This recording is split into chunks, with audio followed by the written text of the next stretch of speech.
Ọ̀rẹ́ lọ̀rẹ́ mi, ọ̀rẹ́ mi,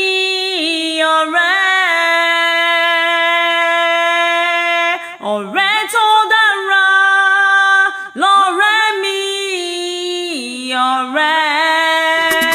Kàfílà tàbí Mọ́lá ọmọ Adéṣínà, ojúmọ́ rẹ lọ́mọ lónìí o. Ojúmọ́ ayọ̀, ojúmọ́ ìdùnnú ló mọ́ ọmọ lọ́jọ́ ìbí òní ni mo wá kí.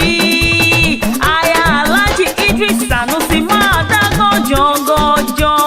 Òní lọ́jọ́ ìbí rẹ̀ mà ní dọjọ́ ẹkún fún ọ.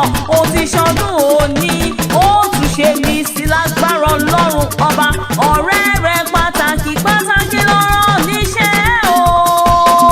Àárín ọlá Ọláníyàn, National President All Girls Bada Girls High School ló ní Òkè Ayọ̀ dákun wá bá mi kí ọ̀rẹ́ mi dáadáa tí ń ṣọjọ́ bí lónìí. Ó ní sọ fún ọ wípé gbogbo Friends for Life ń kí ọ. Kàfílà tàbí Mọ́lá o.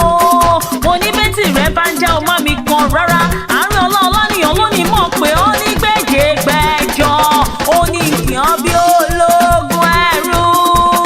Ó ní kìyàn bí ọlọ́gbọ̀n ìwọ̀fà o. Ó ní kìyàn bí ẹlẹ́gbẹ̀rún ọ̀kẹ́. Ó ní bóun délé bàbá tó bí ọlọ́mọ àtìlé ọkọ tó fẹ́ ọláya. Mẹ́bí wọn lọmọ wọn nílùú Ìkìjà, aya wọn ní